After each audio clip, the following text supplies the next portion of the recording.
The rainstorm doomsday arrives. The entire city is submerged in floodwater. Fortunately, I was reborn 3 days before the end of the world came. In my past life, my girlfriend locked me inside a room, leaving me to drown. This time, I will not only punish this vicious pair of lovers, but also build an impregnable safe house. First of all, I lied to my girlfriend, telling her I was about to receive a huge demolition compensation payout, but I still lack 1 million to buy a new house. Driven by greed, she transferred the money to me right away. Watching the intimate gestures between my girlfriend and that man behind my back, I smiled to myself coldly. After they left, I would use this sum of money to build my doomsday safe house. What no one knows is that there is an air raid shelter under my hot pot restaurant. I first called a renovation company, asking them to reinforce the walls to the level of a bank vault and install an air circulation system. Then I stocked up on massive supplies, food, drinking water, medicine, and more, enough for me to survive for 10 years in the doomsday. While I was busy purchasing supplies in large quantities, that vicious man was doing the exact same thing. Could it be that he is also a reborn person?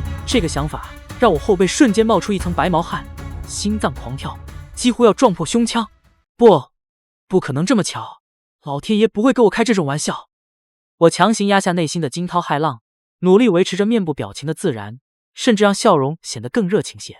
林强似乎没察觉我那一瞬间的僵硬，或者说他察觉了，但假装没看见。他笑着拍了拍车里那堆卫生纸，语气带着一种刻意的随意。是啊，家里库存快见底了，正好有空就多买点囤着，这玩意儿又放不坏。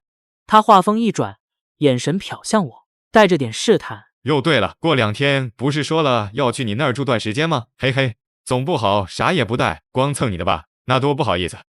不好意思，我差点当场冷笑出声。林强会知道不好意思这4个字怎么写。钱是他在我店里连吃带拿，赊账欠款从来没还清过，占便宜没够，吃亏难受的主儿。他会因为不好意思而主动采购这么多基础物资。太阳打西边出来，河水倒流，都比他现在这话可信。事出反常必有妖，这太不对劲了。我心头警铃疯狂大作，但脸上笑容不变，甚至带着点责怪的意思，打哈哈。强哥，你这说的哪里话？太见外了，咱俩谁跟谁啊？你来我高兴还来不及呢，带什么东西？我那儿啥都有，管够。我故意拍了拍自己车里那堆丰富的货品，你看我这儿也买了不少，够咱们造一阵子了。那不行，那不行，规矩还是要讲的，哪能真空手上门？林强笑得一脸虚伪，眼神却像探照灯一样，在我脸上的表情和我那同样塞得满满的购物车之间微妙的来回扫视。我感觉到他的审视不能再待下去了，多待1秒都可能露出破绽。我必须立刻离开，回去重新评估一切。如果他也重生了，那我的所有计划都可能暴露在危险中。哎呀，强哥你不说，我差点忘了。我猛地一拍脑袋，装出一副忽然想起急事的样子。店里刚来电话，说送冰柜的到了，催我回去验收呢。你看我这记性，我得赶紧回去了，不然人家该等急了。我一边说，一边推着车就往收银台方向快走，甚至顾不上把车里的东西摆放整齐，只想尽快脱离他的视线。这么急啊？冰柜啥时候不能验收？林强在我身后喊道，那声音听起来依旧热情，却透着一丝不易察觉的疑虑和探究。不然人家该等急了，回头聊，回头我去接你们。我头也不回的高声应了一句，几乎是推着车小跑起来。结账、装车，驶离超市停车场。一路上，我的大脑像是被扔进了高速搅拌机，疯狂的运转分析。林强的行为太反常了，采购物资的种类、数量，以及他那套不好意思的说辞，处处透着诡异。如果他真的也重生了，那他知道多少？他知道我的火锅店是据点吗？他知道地下防空洞的存在吗？前世他是暴雨第3天带着人砸开我的仓库门的，那时他应该还不知道防空洞的秘密。但如果他也重生了，他会不会提前动手？苏婉呢？他知道吗？他们是不是已经联手了？无数个问题像毒蛇一样缠绕着我，让我呼吸困难。我开着车，透过后视镜仔细观察，确认没有车辆跟踪后，才稍微松了口气。但心中的危机感丝毫未减。回到我那座已经改造的如同钢铁堡垒的火锅店，我反复确认四周无人盯梢后，才快速打开加固卷帘门的小门，把车开进去，然后立刻落下门，反锁所有机关。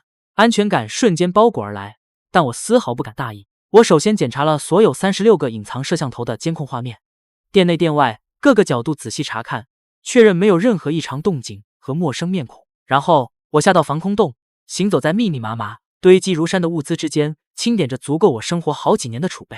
那颗因为偶遇林强而躁动不安的心，才渐渐被眼前的现实安全感强行压服。慢慢平静下来。不管林强有没有重生，我的堡垒已经初步建成，物资充足，防御完善，兵来将挡，水来土掩。他要是敢来，我就让他有来无回。就在我试图用理智安抚自己时，手机微信的提示音突兀地响了起来，在寂静的防空洞里显得格外清晰。是苏婉。老公，你什么时候跟人家求婚嘛？都说好了的，到底什么时候去领证呀？人家激动的都睡不着了，就等着那一天呢。看着这甜得发腻、充满虚假爱意的文字，我胃里一阵翻涌，恶心感直冲喉咙。前世就是被这副看似纯真无辜的嘴脸骗得团团转，最后家破人亡。他又紧跟着发来一条，语气带上了试探和一丝不易察觉的质问：你这几天去哪儿了呀？都没回我们住的地方，电话也老是打不通，问你就说忙，你是不是外面有人了？我重生后，一想到他和林强在我买的房子里，我买的床上鬼混，就恶心的夜不能寐，早就搬来火锅店住了。看来他是发现我一直没回去，开始起疑了。我冷笑一声，压下翻腾的恨意，手指在屏幕上飞快打字，语气模仿着从前那种略带宠溺的责备。傻瓜，整天瞎想什么呢？我这2天在外面偷偷帮你物色跑车呢，不是早就说过要求婚的时候送你一辆当礼物吗？想给你个惊喜吗？对付他这种虚荣到骨子里的人，就要用最虚荣的方式砸晕他。真的吗？老公你太好了，爱你，么么哒。是什么车呀？保时捷吗？还是玛莎拉蒂？苏婉立刻回复，后面跟了一连串的爱心、亲吻和奢侈品的表情包，迫不及待的情绪几乎要溢出屏幕。秘密，下午带你去看了你就知道了，保证你喜欢。我继续画着大饼，心里冰冷一片。好了，我先忙了，下午联系你。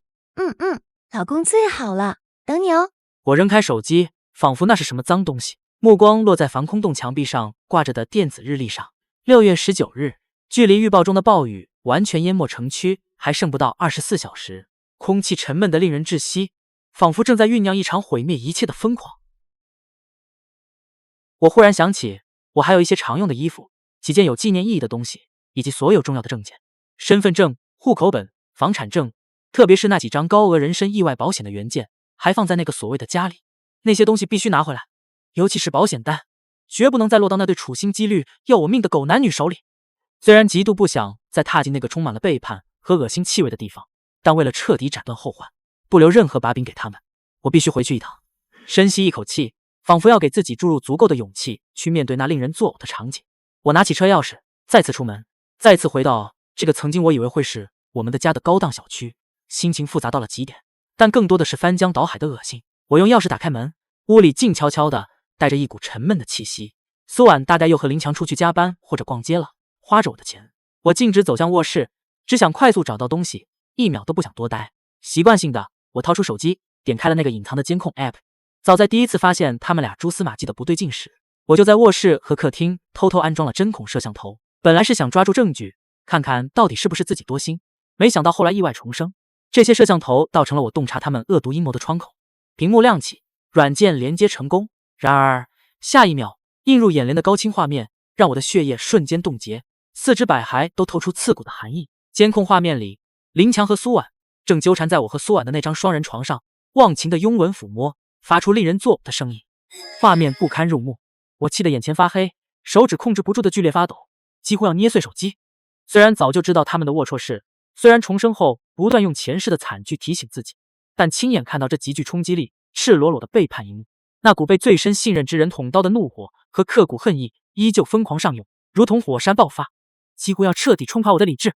指甲深深掐进掌心，留下血痕，我却感觉不到丝毫疼痛。就在这时，床上的两人似乎暂时停了下来。林强喘着粗气，搂着浑身瘫软的苏婉：“宝贝，明天就明天，赶紧催催那傻逼，把证领了，夜长梦多。等末日暴雨一来，温度骤降，洪水围城，他那火锅店里的所有物资就名正言顺都是我们的了。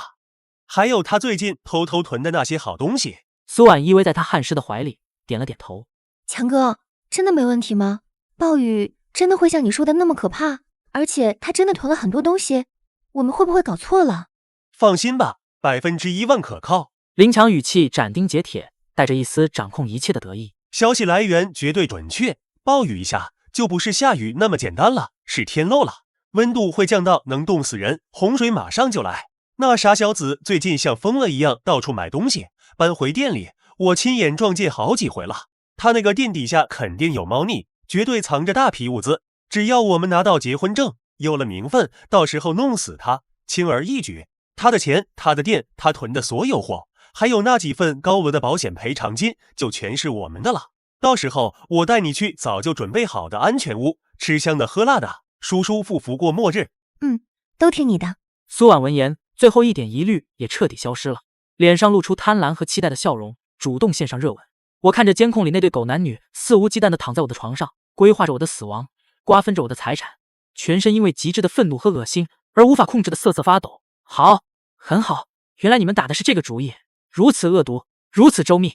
领证，名正言顺，弄死我，拿保险金。我原本只想看着他们在末日里自生自灭，为自己前世的背叛付出代价，没想到他们竟然从最开始就计划着要我的命，榨干我最后一点价值。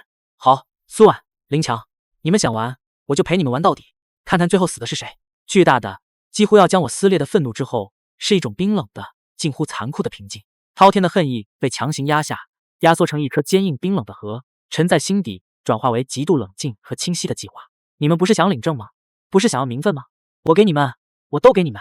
我迅速打开衣柜，收拾好几件常穿的衣服，找出所有证件、银行卡，特别是那几张保险单元件，仔细检查，没有遗漏任何一张纸，然后毫不犹豫地转身，像逃离瘟疫一样冲出了这个令人作呕的所谓的家。回到车上，我重重关上车门，隔绝了外面沉闷的空气。我拿出手机，手指因为残余的激动有些微颤，但我还是稳定地给苏婉发了条微信。婉婉，刚忙完，跑车看得差不多了，保时捷911，红色顶配，现车，你喜欢吗？我投下香饵。喜欢，太喜欢了，老公你真好，我就喜欢红色，什么时候能去看？后面又是一连串的兴奋表情，字里行间都能感受到他那种狂喜和迫不及待，是为了车，还是为了能更快的让我去死，好继承我的遗产？明天见，早点休息。我面无表情的发出最后一句，放下手机，我眼神冰冷如霜。想了想，我又从车子的工具箱里找出2个新的、更隐蔽的微型针孔摄像头和备用电池，再次折返回去。趁着苏婉、林强可能还在外面鬼混或者已经睡下，我利用熟悉的环境，悄无声息地将一个新的摄像头藏在正对床尾的空调检修口缝隙里，一切准备就绪，明天就是他们自投罗网的时刻。趁着他们可能还在外面鬼混或者已经睡下，我利用熟悉的环境，悄无声息地将一个新的摄像头藏在正对床尾的空调检修口缝隙里，另一个则巧妙地对准了客厅的主要区域和进门处。我要清清楚楚地看着，末日来临后，这对狗男女还能得意多久？他们的下场会有多惨？做完这一切，我才真正回到我的火锅店堡垒，重重锁上门。这一晚，我睡得格外安稳，不是因为即将到来的婚礼，而是因为所有的伪装都已到位，猎杀时刻即将开始。第二天，6月20日，末日降临之日，早上天色就阴沉的可怕，乌云压顶，空气闷热的如同巨大的蒸笼，让人喘不过气。我准时到达民政局门口，苏婉已经等在那里了，打扮得格外妖娆，脸上是掩饰不住的兴奋和期待，眼睛里闪烁着对跑车和未来富太太生活的向往。看到我，她立刻像蝴蝶一样飞扑过来，亲昵无比地挽住我的胳膊，声音甜得发腻。老公，你终于来了，人家等得心急死了。几乎同时，林强也不知道从哪个角落冒了出来，脸上堆着假笑，快步走过来。兄弟，恭喜啊，百年好合，这么大的日子，哥们必须来给你助助威，沾沾喜气。他说的冠冕堂皇，我看着他，心里冷笑，是来监督进程，确保我乖乖跳进火坑，还是来看我怎么签下死亡同意书的？我故作惊讶和感动。强哥，你怎么来了？太够意思了。正好在这边办点事，碰巧，缘分啊。林强打着哈哈，眼神却不受控制的不断瞟向苏婉，带着一丝不易察觉的占有欲。我心中冷笑更甚，面上却露出更加感动的神色。太好了，强哥，正好，帮我们拍几张照片留念吧。说完，我不等苏婉反应，一把将她用力搂进怀里，在她错愕的目光中，低头就深深地吻了上去。苏婉身体明显僵了一下，似乎有些不自在，但很快想到跑车和计划，便强迫自己配合起来，甚至表现得异常热情和投入，手臂环上我的脖子。我用眼角的余光冰冷地瞥向林强，他举着苏婉的手机，脸上还维持着那副恭喜的笑容，但那笑容僵硬无比，嘴角在微微抽搐。拿着手机的手指因为用力过度而捏得发白，骨节突出。尤其是当我故意加深这个吻，手在苏婉背上暧昧的来回抚摸时，林强的脸色几乎是以肉眼可见的速度变绿，眼神里的嫉妒、怒火和屈辱几乎要化为实质喷涌出来，额角的青筋都跳了一下。很好，要的就是这个效果，膈应死你！一个漫长而令人窒息的吻结束，苏婉脸颊绯红，眼神有些闪烁，娇嗔的轻轻捶了我一下。讨厌，这么多人看着呢。林强干笑着，手指僵硬的按下快门，连说了几声后，声音干巴巴的。领证的过程很顺利，拍照、签字、盖章。当那个红色的结婚证拿到手时，苏婉看着他，眼睛里的光彩几乎像是已经看到了那辆红色的保时捷和末日之后凭借我的遗产换来的奢华生活。而我看着他，看到的是一份死亡判决书，一份卖身契。只不过被执行死刑、被卖掉的人绝不会是我。现在我们就是合法夫妻了。我搂着苏婉的腰，在她耳边轻声说，语气温柔似水，眼神却冰冷地看向对面脸色铁青的林强。苏婉依偎着我，甜腻的回应：老公，我们永远在一起。这话听起来真是讽刺至极。林强在一旁强笑着附和，那笑容比哭还难看10倍，每一个字都像是从牙缝里挤出来的。走出民政局，天色更加阴沉昏暗，乌云低沉的仿佛要砸下来，风里带着浓重的土腥味的水汽。强哥，一起吃饭庆祝下，我知道一家新开的店不错。我故意热情地邀请道，想看看他还能装多久。不了，你们小两口好好享受二人世界，领证的大日子好好庆祝。我公司那边突然有点急事，必须马上过去处理。他像是生怕多待1秒就会彻底失控，几乎是落荒而逃，脚步匆忙，甚至带着点踉跄。看着他那几乎是仓皇逃离的背影，我嘴角勾起一抹冰冷讥诮的弧度，这就受不了了。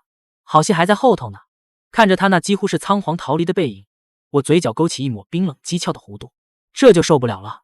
好戏还在后头呢。老公，我们现在就去看车吗？苏婉迫不及待地摇晃着我的手臂，仰着脸问，眼睛里全是渴望。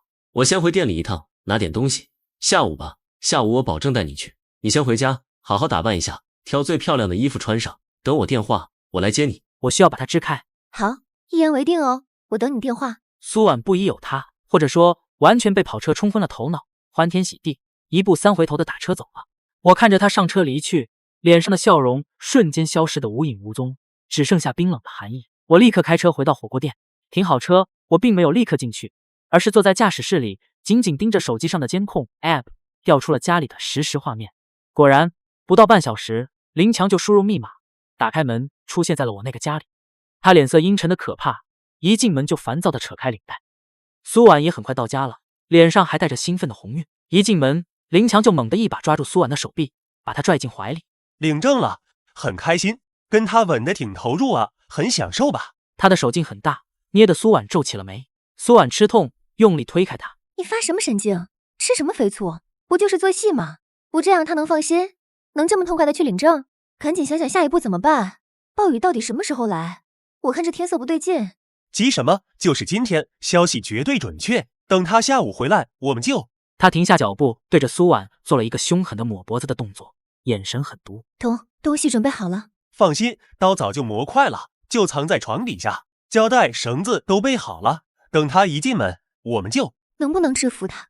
他人高马大的，我总是很担心。你怕是吧？害怕哥哥我收拾不了他？你该不会是心疼了吧？你要是心疼，可早点和我说。你说什么呢？我怎么可能会心疼他呢？我只想和你在一起啊，强哥哥。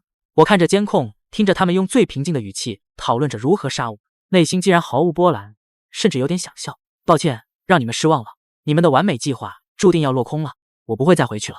我冷漠地关掉监控，锁好车，走进火锅店，一层层反锁了所有加固过的门窗，最后下到防空洞，再次仔细检查了一遍物资储备、柴油发电机和空气循环系统，一切正常，运转良好。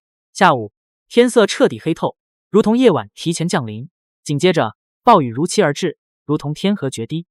一开始只是豆大的雨点疯狂砸在加固的卷帘门上，发出噼里啪啦的爆响，很快就连成一片，震耳欲聋，连绵不绝的轰鸣，仿佛整个世界都被这恐怖的雨声吞噬。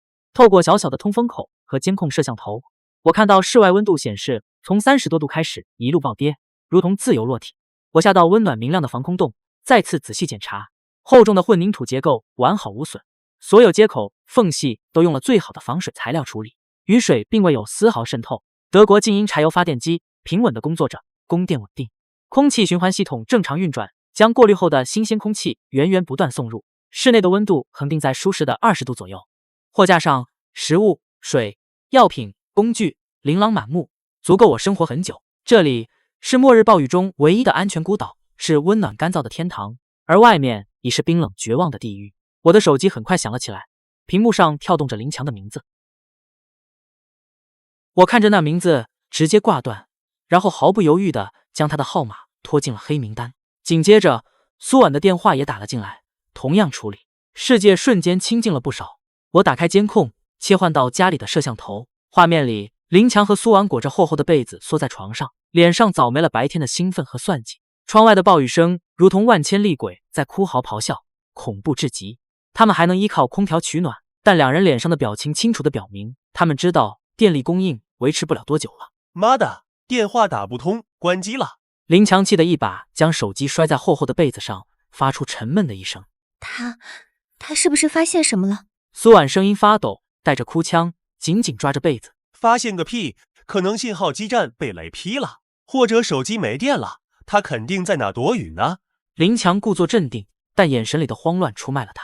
别怕，婉婉，他肯定会回来的。他那么爱你，怎么可能不回来？等他回来，我们就……他眼中再次闪过狠厉凶光，试图用计划给自己打气。两人又开始低声密谋如何杀我，如何瓜分我的物资，言语恶毒，细节清晰得令人发指。我悠闲地靠在铺着柔软毯子的扶手椅上，脚下是呼呼散发着热风的电暖气。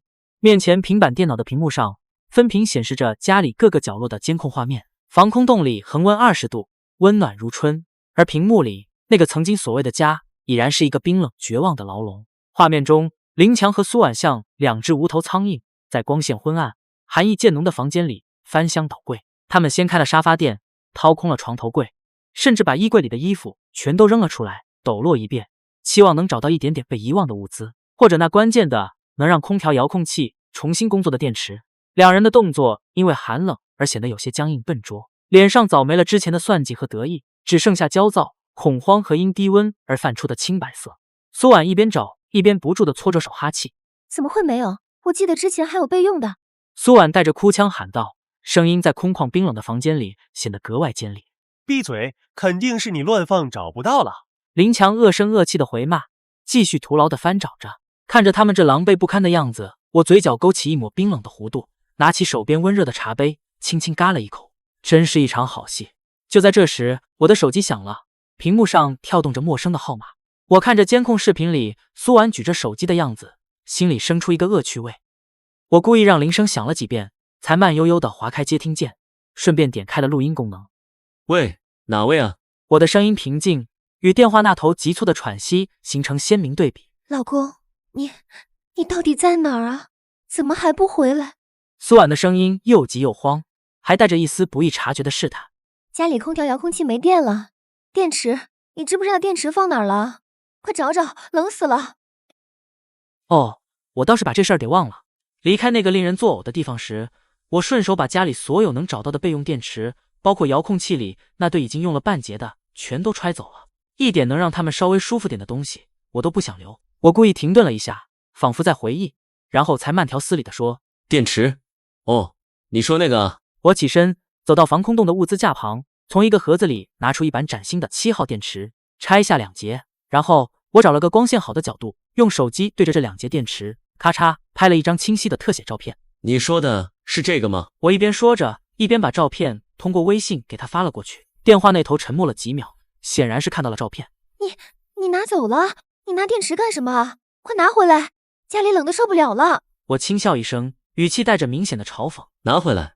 可以啊，现在物资紧缺，价格嘛，1节5万块，现金转账都行。不过我看这天气，银行也够呛能开门了，你先欠着，打个欠条。5万块1节电池？小白你疯了？你抢劫啊？苏婉的声音尖得几乎要刺破耳膜。抢劫？比起某些人计划着杀人越货，我这点抢劫算什么？怎么和你那强哥抱在一起还不够暖和，还需要空调？要是把你的好哥哥冻坏了，你不得心疼死？我这话如同冰锥，直接刺破了他们之间那层薄薄的伪装。电话那头瞬间死寂，只能听到苏婉因为震惊和恐惧而加重的呼吸声，以及背景里林强压低的模糊的咒骂声。他们显然没料到我竟然对他们的阴谋一清二楚。你胡说什么？苏婉还想狡辩，但声音已经彻底慌了。没钱，那就少废话。冻着吧。我不等他说完，直接挂断了电话。听着电话里传来的忙音，想象着电话那头两人气急败坏、又冷又怕的样子，一股混合着复仇快意和冰冷恨意的暖流涌遍全身。爽，太爽了！这比直接杀了他们还要解气。我知道他们此刻肯定如同热锅上的蚂蚁。我切换回监控，果然两人正凑在一起，脸色煞白的指着手机屏幕，激烈的争论着什么。林强还不时暴躁的挥舞着手臂。业主群里，苏婉也开始用可怜兮兮的语气求助，问谁家有备用电池，愿意高价购买。可惜回应者寥寥，即便有，也是开出天价或者直接嘲讽。末世之下，谁还会在乎邻居的死活？窗外的暴雨没有丝毫减弱的迹象，反而越发狂暴，砸在窗户上的声音密集的让人心慌。透过模糊的玻璃，能看到楼下的积水又上涨了不少，已经淹没了低楼层。浑浊的水面上漂浮着各种杂物，温度计显示室外温度正在急剧下降，已经突破了-10°，并且还在持续降低。真正的严寒地狱才刚刚开始。又过了难熬的几个小时，监控画面里的两人已经裹上了所有能找到的厚衣服和被子，蜷缩在客厅的角落里，瑟瑟发抖，嘴唇冻得发紫。空调彻底成了摆设，室内的温度估计已经接近冰点。林强几次尝试用打火机点燃一些书本取暖，但都被浓烟呛得放弃，反而让空气更加污浊。我的手机再次响起，这次是林强打来的。他的声音嘶哑，带着压抑不住的颤抖和一丝不易察觉的哀求，早已没了往日的嚣张。小白兄弟，电池5万就5万，我们买3节，怎么交易？鱼儿终于彻底咬钩了。我早就料到他们会屈服，在零下几十度的低温面前，尊严和金钱都是狗屁。我早就准备好了他们要的货。末日前最后一次回家拿东西时，我不仅带走了所有有用的电池，还特意找了3节几乎完全没电、电压低到无法驱动任何设备的旧电池，用塑料袋小心包好，然后趁着夜色溜达到小区那个几乎没人会去的靠近围墙的废弃花坛角落，把它们塞进了一个破花盆的底下。这是一个精心设计的陷阱，既要让他们觉得有可能拿到电池，充满希望，又要确保这希望是虚假的，最终带来更深的绝望。交易，现在这天气，我怎么给你们送？我们可以下去拿，你说地方？楼下水都淹到2楼了，你们怎么拿？游过去，或者找东西划过去。为了活命，他们什么都愿意尝试。我假装犹豫了一下，然后才不情愿地说：行吧，看在兄弟一场的份上，东西我藏起来了，就在你们楼栋旁边，靠近西边围墙那个废弃的花坛，最里面那个破的红色陶土花盆底下，自己去找，找到后记得把钱，哦不，欠条拍给我。好，谢谢兄弟。林强忙不迭的答应，声音里透出一丝绝处逢生的狂喜。挂断电话，我立刻切换到能拍到小区西边围墙方向的监控探头。没过多久，就看到2个鼓得像粽子一样、行动笨拙的身影，冒着瓢泼大雨和刺骨寒风，艰难地趟着齐腰深的冰冷污水，踉踉跄跄地挪到了那个废弃花坛边。林强几乎是扑过去，疯狂地翻找着。两人如获至宝，紧紧攥着塑料袋，也顾不上冰冷刺骨的污水，连滚爬爬地往回赶。监控画面里，他们消失在了楼道口。我能想象他们回到家后，迫不及待地撕开塑料袋，将那3节救命的电池塞进空调遥控器时那满怀希望的样子。然后就是希望彻底破灭的时刻。果然，不到5分钟，我的手机就像索命一样疯狂响了起来，是视频通话请求，来自苏婉。我冷笑着接通了视频，画面里2张因寒冷和愤怒而扭曲变形的脸挤在屏幕前，苏婉的眼睛哭得红肿，林强则面目狰狞，恨不得透过屏幕把我撕碎。小白，你个王八蛋，畜生，你给的什么破电池，根本没电。林强也对着镜头咆哮，你他妈耍我们！我看着他们气急败坏的样子，心情愉悦地调整了一下摄像头的角度，让画面能清晰地对准我面前那口咕嘟冒泡、香气四溢的麻辣鸳鸯锅。红油翻滚，毛肚、黄喉、肥牛在锅里沉浮，我甚至还夹起一片裹满了香油蒜泥的肥牛，在镜头前晃了晃，然后满足地送进嘴里。没电。我嚼着美味的牛肉，故作惊讶，然后恍然大悟般说道：哦，可能是我拿错了，没电的那批是5万块一节的处理品，有电的吗？那是高级货，得10万块一节。怎么没钱了？那就没办法了。10万？你他妈怎么不去抢银行？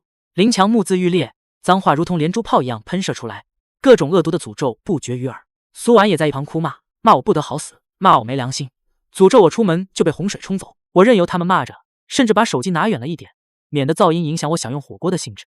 等他们骂得差不多了，我才慢悠悠地说：骂完了，就省点力气取暖吧，看着温度还能再降个10几20度呢。说完，我直接挂断了视频，顺手将这个号码拉入黑名单。世界重归清静，只剩下火锅沸腾的诱人声音。没过多久，我点开几乎已经死寂的业主群，果然看到林强用苏婉的手机把我刚才吃火锅的那段视频截图发到了群里，配上了一段极其煽动和充满恨意的文字。大家都看看，这就是楼下火锅店老板白泽宇，这个黑心肝的畜生，他囤积了大量物资，见死不救。我们快冻死饿死了，他却在店里吃香喝辣的，还有没有天理，还有没有人性？这种人就该下地狱。这段信息和视频如同在即将熄灭的炭火里扔进了一颗炸弹，瞬间引爆了群里残余那些幸存者最后的负面情绪，各种咒骂、谴责、道德绑架的信息如同潮水般涌来。畜生啊，真是畜生，不得好死，祝你吃饭噎死！白老板，你良心被狗吃了吗？大家都是邻居。开门，把物资交出来，不然我们做鬼也不放过你。等雨停了，我们一起去砸了他的店，把他的肉分着吃。污言秽语不堪入目，我平静地看着屏幕上滚动的诅咒，内心毫无波澜，甚至有点想笑。人性最后的遮羞布在生存面前被撕得粉碎。我手指轻点，在群里回复了唯一一句话，然后屏蔽了群消息。雨天冷，吃点火锅暖暖身子，挺幸福的。这句话如同一记无声的耳光，抽在了所有咒骂者的脸上，也彻底断绝了他们任何不切实际的幻想。我关掉群聊，继续享用我的火锅。防空洞外是零下40度的死亡世界，防空洞内是20度的温暖和复仇带来的别样的幸福。突然，我的手机开始疯狂震动，是之前那群诅咒我的业主。老板，白老板，救命啊！家里一点吃的都没了，孩子饿得直哭，能不能行行好，送个火锅外卖上来？求你了，价格好说，多少钱都行。老板开门啊，雨太大了，根本出不去了，卖点吃的给我们吧，泡面也行，火腿肠也行。兄弟哥们儿，邻里邻居的，帮忙吧，我出3倍价钱，不5倍。一条接一条，全是@我的求救信息，语气从最初的哀求逐渐变得急切，甚至带着一丝怒气。我看着这些信息，前世那些惨痛记忆疯狂翻涌而上。暴雨初期，我也是看他们可怜，心生不忍，冒着生命危险，顶着能冻死人的严寒和能砸死人的暴雨，用厚厚的塑料布裹着有限的食物，深一脚浅一脚的淌着冰冷的污水，一家家去送，换来的不是感激，而是得寸进尺的索取，理所当然的抱怨和最后残忍的抢劫。有2个特别凶悍的住户，甚至直接联合起来砸开我店门的锁，冲进来明抢，还美其名曰邻里互助，共度难关，甚至拿着刀威胁我不准声张，否则对我不客气。想到这些，我的心就像被冰封了一样，只剩下冰冷的理智和嘲讽。我只是冷笑一声，内心毫无波澜，甚至觉得有些可笑。末日之下，人性最是经不起考验，同情心泛滥，死得最快。前世用命换来的教训，这辈子岂能再犯？我在群里冷静的回复：雨太大，太危险了，停电了，店里的加固卷帘门是电动的，现在打不开了，出不了门，不好意思。我的回复像一滴水掉进油锅，立刻引来了更多的不满和指责。怎么可能打不开？你那个店门不是新换的吗？质量那么差，就是不想卖就直说，见死不救啊，还有没有良心了？你这样不行啊，大家都是一个小区的，要互相帮助，现在正是需要团结的时候。妈的，平时赚钱的时候怎么不说关门，现在装死。甚至有人直接威胁，这种天气不开门营业，等着被投诉到工商局吧，你等着。投诉工商局？我差点笑出声，现在谁还管这些？末日法则已经降临了。忽然一条消息跳出来，是一个 ID 叫刀哥的用户，前世就是他带头抢了我的店。妈的，跟他废什么话，装什么装？末日来了，谁还管规矩？等雨稍微小点，直接去楼下火锅店抢就是了，老子就不信砸不开他那破门。这条消息很快被撤回，但足够我看到了，也肯定被群里很多人看到了。抢！我看着我加固过的银行保险库级别的厚重金属大门，以及门外那道花了巨资安装的可以升降的超高密度合金防护栏，嘴角勾起一丝冰冷的嘲讽。我很期待你们来试试，正好检验一下我的投资值不值。我懒得再理会群里的道德绑架和无能狂怒，把手机调成静音。我从冰柜里拿出一盘色泽鲜红的肥牛卷和一盘脆嫩的毛肚，又洗了些青菜、蘑菇，熟练地点燃了便携式煤气灶，摆上了我那口热腾腾、翻滚着红油和菌汤的鸳鸯锅。红油翻滚，辣椒和花椒的香气混合着骨汤的醇厚弥漫开来。我悠闲地夹起一片肥牛，在滚烫的汤里涮了涮，蘸上香油蒜泥碟，送入口中，肉质鲜嫩无比。看着监控屏幕里那些邻居焦急绝望的嘴脸和林强、苏婉在寒冷中瑟瑟发抖的惨状，只觉得这顿火锅格外的美味，格外的温暖，格外的安心。酒足饭饱，浑身暖洋洋的，我收拾好碗筷，靠在舒适的沙发上，用平板电脑看着早就下载好的电影，手边放着热茶。外面的暴雨声、风声以及隐约传来的凄厉呼救声，都成了微不足道的被隔绝在外的背景音。不知过了多久，店外传来嘈杂的人声、咒骂声和沉重的拍门声，甚至盖过了雨声。我切换到店门口的监控画面，果然7、8个人穿着湿透的雨衣，打着手电，聚集在我的店门口。有的人脸上带着绝望的哀求，有的人则一脸凶相，显得极不耐烦。他们手里拿着砍刀、斧头，甚至还有一根大号的撬棍和一把消防斧。白老板，开门啊，求你了，卖点吃的给我们吧，要饿死了。小白，我们知道你在里面，刚才群里还有人看到你回复消息了，你还有心思吃火锅？开门，听见没有？再不开门，我们真砸门了，别怪我们不客气。我通过加固大门上特意安装的隐蔽的防爆对讲器，冷冷地回了一句，声音经过处理，毫无感情。没门，滚！外面的人猛地一愣，似乎没料到我会如此直接和强硬，随即爆发出更大的怒和咒骂。你说什么？再说一遍！给脸不要脸的东西，砸！给老子砸开这破门！大家一起上，里面有的是吃的喝的，砸开门，人人有份。斧头、砍刀、撬棍则是疯狂的劈砍，撞击我的大门和最外层的合金防护栏，发出巨大的、刺耳的、令人牙酸的噪音，哐哐作响。但在超密度合金、加厚钢板和银行保险库级别的多重门锁面前，这些举动徒劳得可笑，甚至连最外层的防护栏都无法撼动分毫。他们砍得气喘吁吁，手臂被反震得发麻，大门和护栏上却连个明显的凹痕都没留下，只有一些无关紧要的划痕。有人开始改变策略，唱起红脸，声音带着哭腔：白老板，行好，白爷爷，我们真的快饿死了，家里老人孩子都冻得不行了，孩子都哭晕过去，求求你发慈悲。又有人立刻唱起白脸，恶狠狠地威胁：别跟他废话，这种黑心肝的资本家囤积居奇，见死不救，砸开门，里面的东西全是我们的。我懒得再听这些毫无新意的表演，把电影音量调大，回到了温暖舒适的防空洞深处。外面的喧嚣和撞击声渐渐变得微弱而遥远，最终被厚重的隔绝层和暴雨声淹没。不知道过了多久，拍打声、叫骂声和撞击声渐渐消失了。监控显示，那些人耗光了力气，也无法撼动大门分毫，更无法抵御越来越低的温度和瓢泼暴雨，最终只能狼狈的、绝望的拖着工具，互相搀扶着，深一脚浅一脚地消失在浓厚的雨幕和黑暗之中，留下一地狼藉。一群可悲又可怜的跳梁小丑，我不同情，只觉得他们活该。我忽然有点好奇，林强和苏婉怎么样了？切换回家里的监控，画面里的场景让我挑了挑眉。家里似乎被翻动过，比之前更加凌乱不堪。林强和苏婉正在激烈的争吵，两人都面红耳赤。苏婉脸上还有一个清晰的巴掌印，头发散乱。都怪你，非说他会回来，说万无一失。现在怎么办？吃的都快没了，空调也快不顶用了，冷死了。苏婉哭喊着，声音尖利：闭嘴，臭娘们，嚎什么嚎？还不是你贪心不足，非要等什么跑车？早点动手，哪有这么多事？林强面目狰狞，一把将他推开。那包方便面是我找到的，滚开！是我的，是我藏在包里的，你滚开，给我！苏婉像疯了一样扑上去厮打，两人竟然为了一包微不足道的方便面扭打在一起，像两只争夺腐肉的野狗。林强仗着力气大，一把将苏婉推倒在地，他的头差点撞到茶几角。林强抢过那包方便面，恶狠狠地瞪着他，大口喘着粗气，真是丑陋至极，可悲至极。我摇了摇头，关掉了监控，不想再污染自己的眼睛。这时，我隐约听到防空洞通风管道的方向传来一阵微弱的、奇怪的窸窣声，像是有什么东西在刮擦管道壁。我的心猛地一提，通风口伪装在楼顶广告牌后面，极其隐蔽，管道也做了防护。难道被人发现了？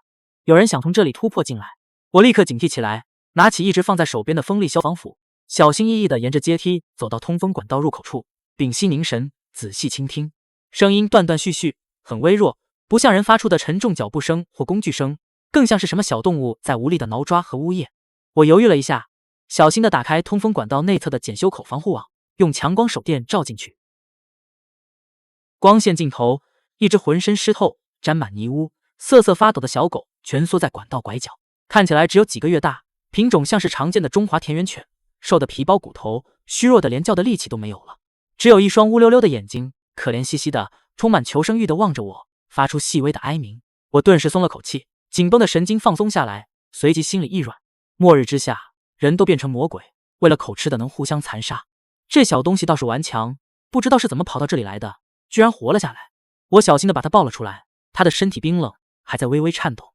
我用干毛巾仔细把它擦干，又找了些温牛奶和切碎的肉末喂它。小家伙一开始很害怕，但很快就被食物吸引，狼吞虎咽起来，慢慢恢复了一些精神，开始亲密的、小心翼翼地舔着我的手心，尾巴微微摇晃。算了，末日孤独，以后就你我相依为命吧。我摸了摸他的小脑袋，给他起了个名字叫幸运。之后几天，暴雨依旧没有丝毫停歇的迹象，仿佛真的要下到世界末日。气温持续下降，最低甚至到了零下40度。监控里看到的室外世界已经彻底变成了冰封地狱。停电了，网络也时断时续，最后彻底中断。外面彻底安静下来，只有永无止境的暴雨声、风声和死一般的寂静。我和幸运待在温暖如春、灯火通明的地下堡垒里，物资充足，安全无虞。我给他做了个窝，他很乖，总是安静的陪在我身边。偶尔打开手机，还能断断续续收到一些残存的、延迟的信息。业主群里早已没了之前的喧嚣和道德绑架，只剩下绝望的哀嚎、零星的信息和死亡通告。透过那些杂乱破碎、断断续续的信息，我艰难地拼凑出了一些人的结局。有人试图用自制的橡皮艇去隔壁据说情况稍好的小区抢劫，结果被人发现，直接用鱼叉和自制武器反杀。有人在家里绝望中点燃了书本、家具取暖，结果引发火灾。火势在狭窄空间和易燃物中迅速蔓延，里面的人要么被活活烧死，要么因缺氧窒息而亡。关于林强和苏婉的消息，是几天后从几个幸存者断断续续、充满绝望的对话片段中得知的。据说他们后来那点可怜的食物彻底耗尽，为了一个已经发霉、硬得像石头的窝窝头，再次大打出手。林强在争夺中彻底失控，把哭喊咒骂的苏婉从冰冷的楼梯上推了下去。苏婉摔断了腿和脊椎，躺在冰冷的污水里痛苦哀嚎，无人能救。而林强也没落得好下场，据说他饿疯了，想冒险出去抢点东西，或者想去找我那根本不存在的安全物资点。结果碰上另一伙更狠的抢劫者，被人用铁棍从后面打坏了脑袋，变得疯疯癫癫，最后也不知道是冻死了还是饿死了，亦或是掉进哪个水深的地方淹死了。两人似乎都没能熬过最冷的那几天。善有善报，恶有恶报，不是不报，时候未到，时候一到，一切都报。我看着窗外依旧汹涌浑浊、漂浮着各种杂物的水面，内心平静无波，甚至没有一丝涟漪。种什么因，得什么果，他们值得这样的结局。时间在寂静和等待中一天天流逝，暴雨终于渐渐显露出疲态，从倾盆之势转为连绵，最后变成了淅淅沥沥的小雨。天空的乌云开始散开，久违的苍白的阳光偶尔会穿透云层，洒在一片狼藉的大地上。气温开始缓慢却坚定的回升，冰冷的水面也逐渐下降，露出了被浸泡的变形腐烂的街道、车辆和低层建筑。1年后，这场席卷全球、几乎毁灭人类的末世暴雨终于彻底停止了。阳光再次普照大地，虽然满目疮痍、废墟遍地，空气中还弥漫着水腥和腐败的气味，但顽强的生机正在泥土和废墟之下慢慢复苏。我打开了火锅店，紧闭已久、布满泥污的加固大门，阳光猛地照了进来，有些刺眼。我深吸了一口混合着泥土和腐朽气息却无比自由的空气，开始清理店面，扫除积水，检查结构。那只被我救活并取名幸运的小狗已经长大了不少，变得强壮而忠诚。它欢快地跟在我脚边，摇着尾巴在湿漉漉的地面上嗅来嗅去。我笑了笑，蹲下身拍了拍它结实的脑袋。好了，伙计。我的声音因为长时间独自一人而有些沙哑，但充满了希望。我们的新生活开始了。火锅店重新开张，虽然客人可能还不会很多，但这是一个信号，一个文明重新建立的信号。洪水虽然退去，但留下了厚厚的淤泥、腐烂的杂物和一股难以消散的霉味。我穿着高筒胶鞋，先用铁锹将大量的淤泥铲出去，幸运则兴奋地在旁边跑来跑去，偶尔对着泥里发现的小东西吠叫。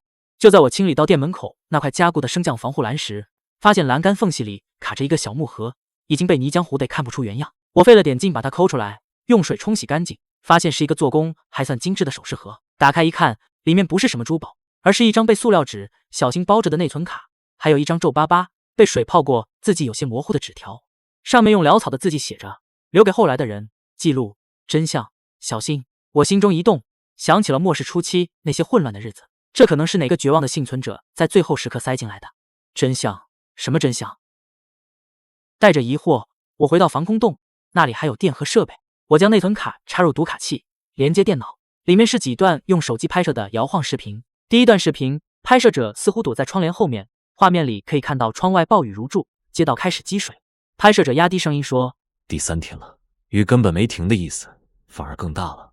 楼下那家火锅店老板好像早知道会这样，他囤了好多东西，但林强和苏婉那2个贱人他们想害死老板，霸占东西。我亲耳听到他们的计划。第二段视频，画面晃动得很厉害，像是在奔跑中拍摄，背景音是巨大的雨声和呼喊声。镜头扫过一群拿着工具的人，正在疯狂砸我的店门。然后画面一转，对准了远处小区楼道口，隐约看到林强和苏婉正在和几个人推搡争吵，似乎是为了进入楼道避雨的位置。抢不过火锅店，他们开始内讧了。林强把王叔推倒了，就为了占那块干点的地方。畜生！第三段视频，画面质量很差，光线昏暗，像是在某个漆黑的房间里，拍摄者气息微弱。没吃的了，好冷。林强疯了，他抢走了李奶奶最后半块饼干，还打人。苏婉也不是好东西，他偷了张姐藏起来的药。他们说，等水退了，要去把火锅店老板的秘密基地挖开。他们知道老板可能没死，要报复。视频到这里戛然而止，我看着这些视频，久久无言。原来，在我不知道的地方，还发生了这么多事。林强和苏婉的恶比我知道的更加具体，更加卑劣。而这个拍摄者在最后时刻还想着留下证据。这些视频是那段黑暗岁月残酷的缩影，也是某些人罪恶的证词。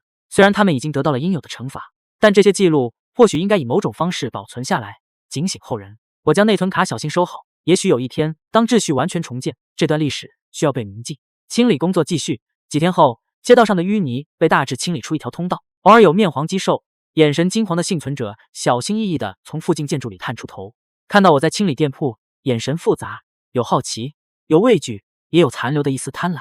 末世的后遗症依然明显。我挂出了一块简单的木板，用红色的油漆写上火锅店重新营业，接受以物易物，药品、工具、种子优先。消息像长了翅膀一样传开，开始几天无人问津。后来终于有一个胆大的年轻人，揣着一小包用防水布包裹得很好的消炎药，怯生生地来到店门口，想要换一点食物。我给了他几包压缩饼干和一瓶干净的水。年轻人千恩万谢地走了。渐渐的，上门的人多了起来，他们用各种能找到的有价值的东西来交换食物、干净的水或者简单的药品。我的火锅店在末世后的废墟上，竟然真的慢慢重新开张了。虽然不再是以前那种热闹的餐饮模式，更像是一个小小的物资交换点。幸运似乎也很喜欢这种变化，他忠诚地守在我身边，对每一个来访者都保持着警惕，但不再像末世中那样充满攻击性。有一天，一个看起来像是工程师模样的人来换食物，他看着我店里那些坚固的改造痕迹和独立的发电系统，眼中露出赞叹。老板，你这店改造的真是太厉害了，简直是个小型堡垒，你怎么想到的？